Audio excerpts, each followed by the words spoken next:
The transport ship Hollow Mercy had not been designed to carry diplomats. It had been designed to carry weapons, and on this particular day, the most dangerous weapon aboard was 8 years old, wore mismatched socks, and was currently dragging her stuffed rabbit by one ear down the boarding ramp. Lyra Valen, get back here, called Commander Reyes, but it was already too late. The girl had spotted the cargo bay doors at the far end of the diplomatic compound, and Lyra Valen did not believe in waiting for permission when there was something interesting on the other side of a door. The Vatarnis Accord had taken 3 years to negotiate. Earth's first true alliance with a major galactic power, the Threener Compact, hinged on a single ceremony scheduled for that afternoon. The bonding ritual between the Compact's ambassador and the creature the humans had only ever seen in classified intelligence files. They called it Veilthrix. The Compact called it Lastborn of the Cinder Choir, which translated, more or less, to the thing that ends arguments. Veilthrix was 40 meters of obsidian-scale and banked fire, a creature whose single roar had once flattened a city during the Threener Civil Wars. It had not spoken to anyone, human or otherwise, in 11 years. It had not needed to. Its silence did all the negotiating it required. 3 Threener handlers stood at careful distance from the dragon's holding pen when Lyra wandered in, rabbit dangling, eyes wide with the particular wonder that only children and fools managed to feel in the presence of something that could kill them in under a second. "That's a big lizard," she said. The lead handler, a reedy alien named Dosket with too many joints in his fingers, went rigid. "Small human. You should not be here. This is not safe." "He doesn't look dangerous," Lyra said, climbing onto the lowest rung of the observation rail. "He looks sad." Dosket opened his mouth to explain, very patiently, that sad was not a word anyone had ever applied to Veilthrix, that the dragon's silence was a trauma response cultivated through war and grief and the death of an entire broodclutch in the Cinder Wars, and that small human children did not belong within 400 meters of a being who had once incinerated an admiral for standing too close during a treaty signing. He never got the chance. Lyra had already climbed over the rail. Every alarm on the Threener perimeter system screamed at once. Dosket lunged and missed. Commander Reyes, sprinting through the compound gate with her sidearm already drawn, would later say it was the longest 4 seconds of her career, watching a small girl in mismatched socks cross open ground toward 40 meters of weaponized myth, utterly unbothered, as though she were approaching a large dog at a park. Veilthrix's eye opened. It was the size of a dinner plate, a slitted iris of molten gold against obsidian, and it tracked the girl with the slow, terrible attention of something that had not found anything worth looking at in over a decade. Heat rippled off its nostrils. Its claws, each longer than Lyra was tall, flexed once against the duracrete floor with a sound like grinding tectonic plates. "Don't move," Dosket whispered, frozen, as if his own stillness might somehow transfer to the girl 30 meters away. "Small human, please, do not." Lyra stopped a few feet from the dragon's massive, lowered snout. She tilted her head, studying the deep grooves scored into the obsidian scales near its jaw, old wounds, she realized, never fully healed, the kind that came from something more than just battle. "You've got a lot of boo-boos," she said. The dragon's golden eye narrowed. Smoke curled from one nostril. The handler's translation collars hissed static, struggling to process a vocalization Veilthrix had not made in 11 years, something low and rough, half growl, half something else, a sound that in the old Threener tongue might have meant leave or might have meant why are you not afraid. "I'm not scared of you," Lyra said, answering a question no one had translated yet, because children rarely needed translation for the things that mattered. "My mom says monsters are usually just people who got hurt really bad and nobody helped them feel better."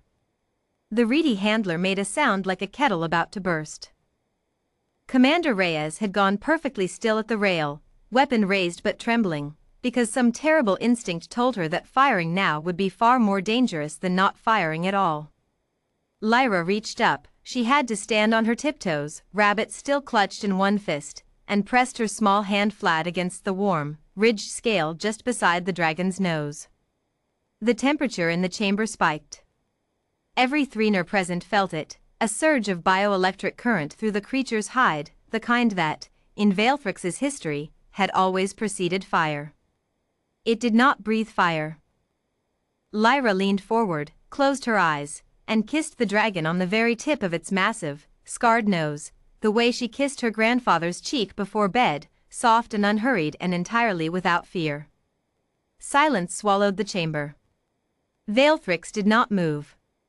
Did not blink. The golden eye, fixed on the small human child now patting its snout with the easy familiarity of someone greeting an old friend, seemed, for just a moment, to lose its ancient, banked fury entirely. Then the dragon made a sound none of the Threener handlers had ever catalogued. It was not a roar. It was not the warning growl that preceded violence. It was low and warm and rumbled up through 40 meters of obsidian scale like distant thunder rolling away from a storm that had finally passed.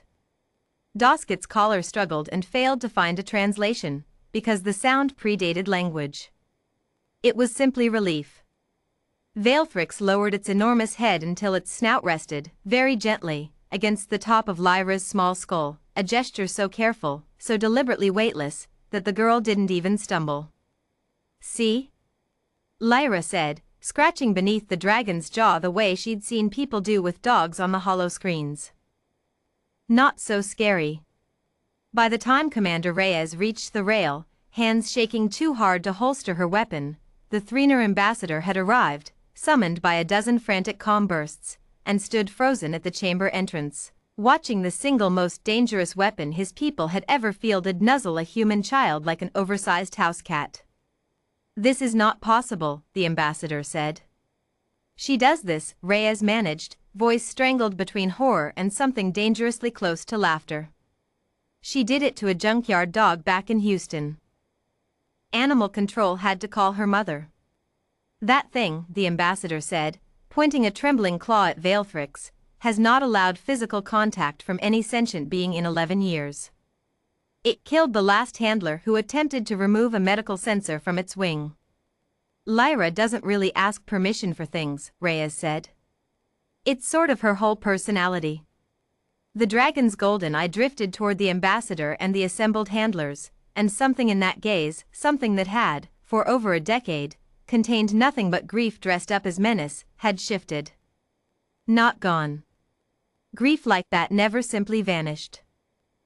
But shared, somehow, in a way that 11 years of careful Threener diplomacy had never managed.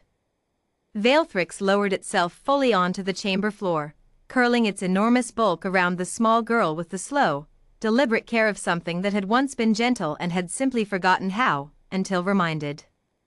Lyra settled against the dragon's warm flank, hugging her rabbit, entirely unbothered by the fact that she was currently using the most feared weapon in 2 galaxies as a pillow.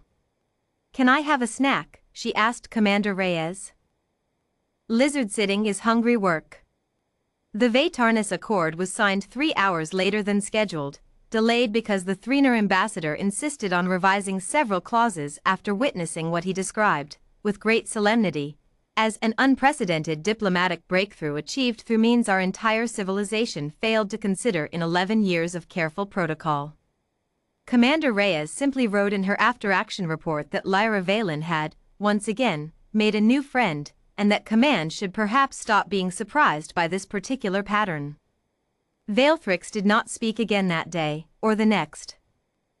But when the dragon finally did break its 11-year silence 3 weeks later, a single low rumble of contentment while Lyra read aloud from a picture book tucked against its enormous claw. The recording made it into Threener history texts as the moment their deadliest weapon remembered it had once, a long time ago, simply been alive.